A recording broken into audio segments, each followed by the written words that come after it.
Hi guys, and welcome to another video about the stadium and of course the all-important Maidenhead game where Ebbsfleet took on Maidenhead away today.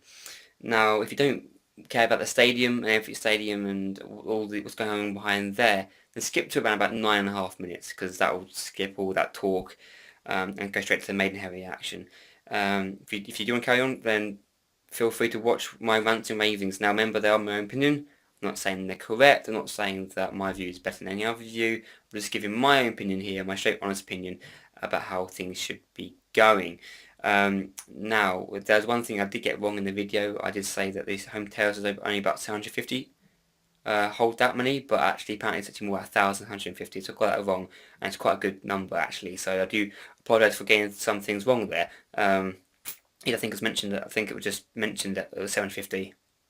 But actually it's not, it's higher than that. So there we go. Now, so there's no actually match here today, there's no match reaction, there's no footage of the game because I wasn't there. I couldn't afford to go to Maidenhead and watch a game. But you hear what my thoughts on the game are and ask what your thoughts on these things are. Please comment on all issues in this video, give me your views, and if you do like it, please give it a like and subscribe. And now, I'll leave you to watch the rest of the video. Enjoy guys!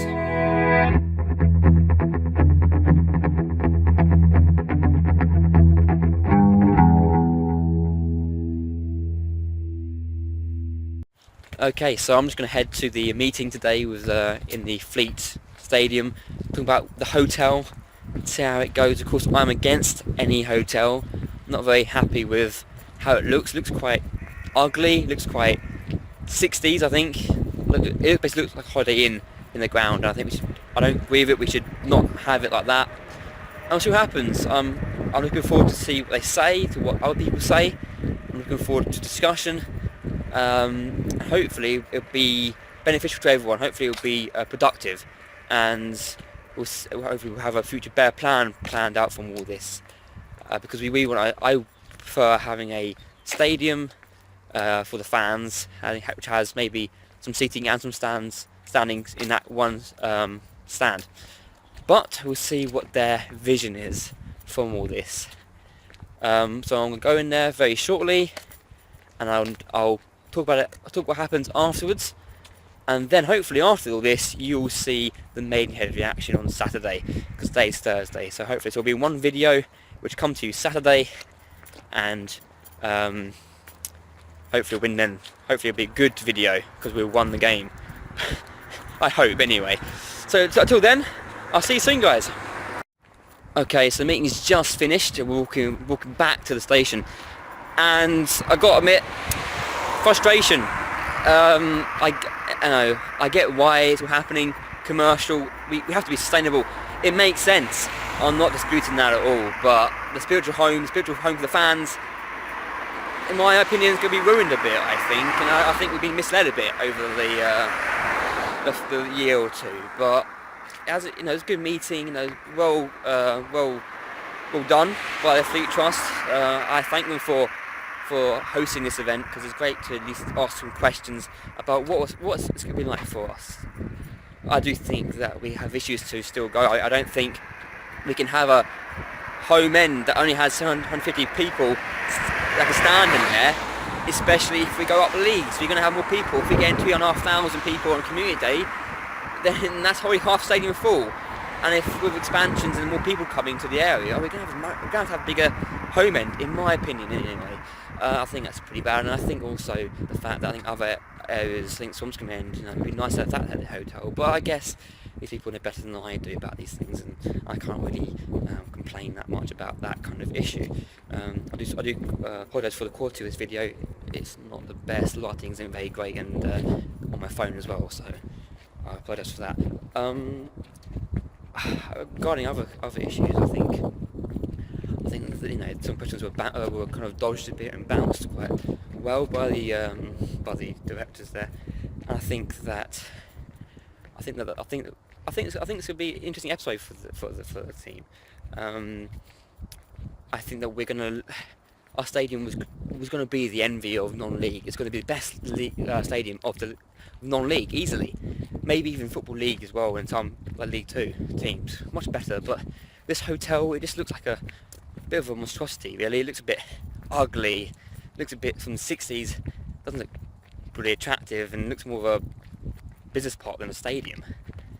So that's that really. Yes, I'm not too pleased with it. I think our stadium's going to be affected by this, and I understand commercial interest. We've got to have a stadium that is commercially viable. That makes sense, and I totally agree with that kind of attitude and that approach.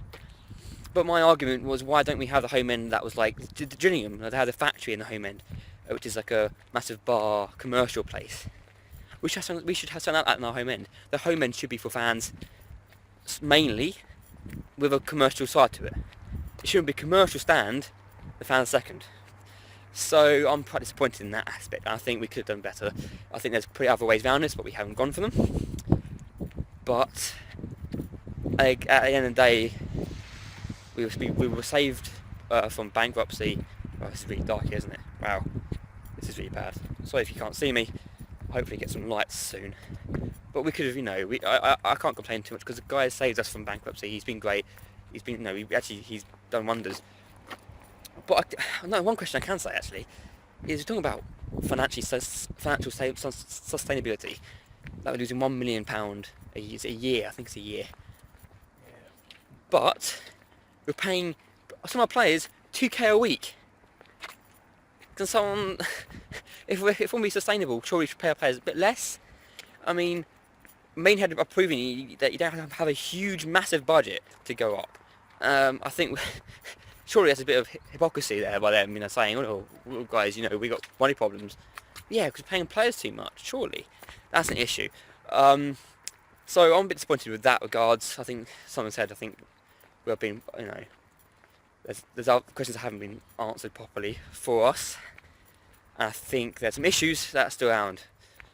But we'll have to see what happens. Whatever happens, I'll always still support the Fleet. I never, just because of a hotel, I'm not going to stop, criticising and being angry and to boycott games. Obviously, it's ridiculous. But it is annoying. It's frustrating. As I said earlier, it's frustrating for us.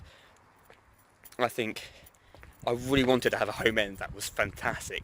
Has seating, has standing, has everything that we needed. But we don't. That isn't given to us. And instead we have a hotel there. So the chants continue 4-1 to the Holiday Inn, and we are in danger of being a laughingstock in that regards, because people can make fun of us. The station is bad enough in some aspects. To be fair, now I take a tongue in cheek, and that's funny, and to be fair, it's quite hilarious. But Holiday Inn, it's just adding, isn't it? Adding to it all. But never mind. The biggest for me, seeing my team, Ebbsfleet United, in the Conference Premier, to play teams that we should be playing against and having really good atmosphere, enjoying football, being non-league. I love non-league football. I'll never, that desire and love of non-league football will never go away. So, interesting meeting anyway. Interesting. I enjoyed it.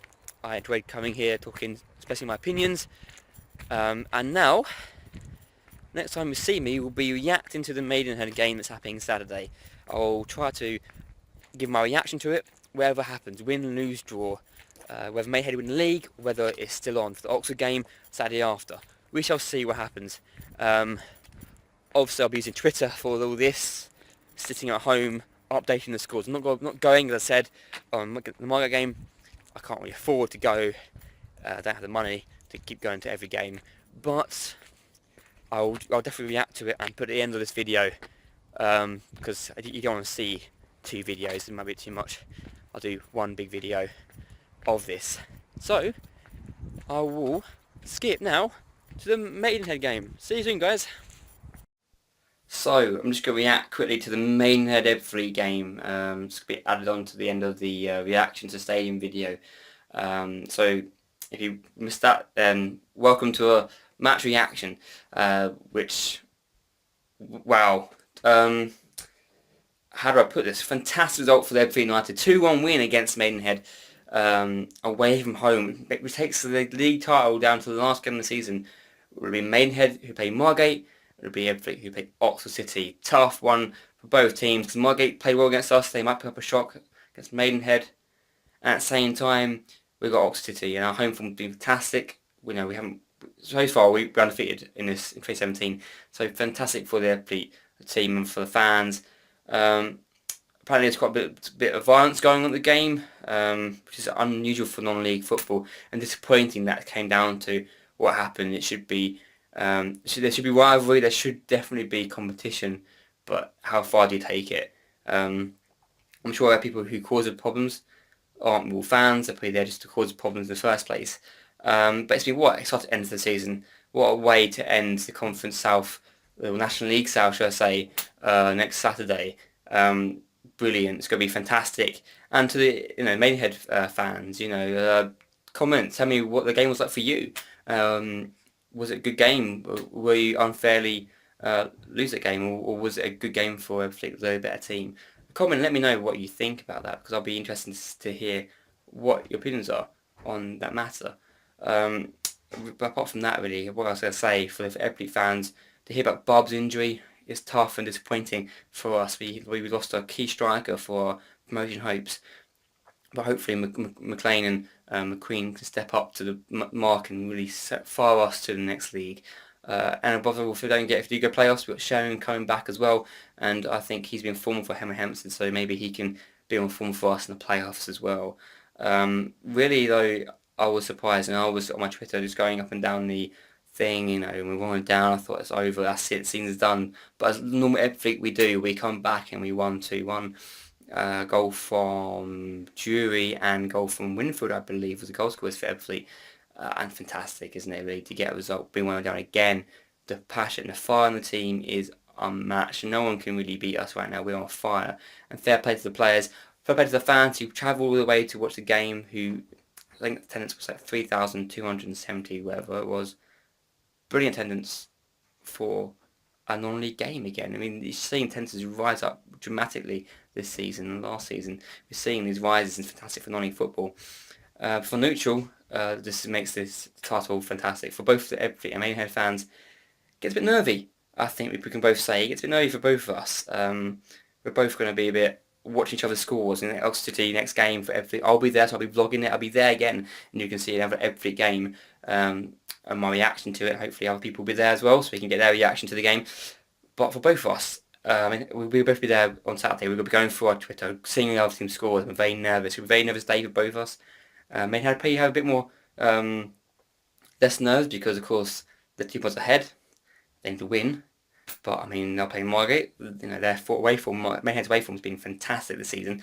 Better than the home form. I think at home they've been a bit rocky from what I've seen. And of course, again, I haven't been to the games. I can't tell you that. Maidenhead fans, you can tell me this. But I think the home form maybe hasn't been as strong. But their away form has been fantastic. And they got Margate away. So that's going to be easy for them.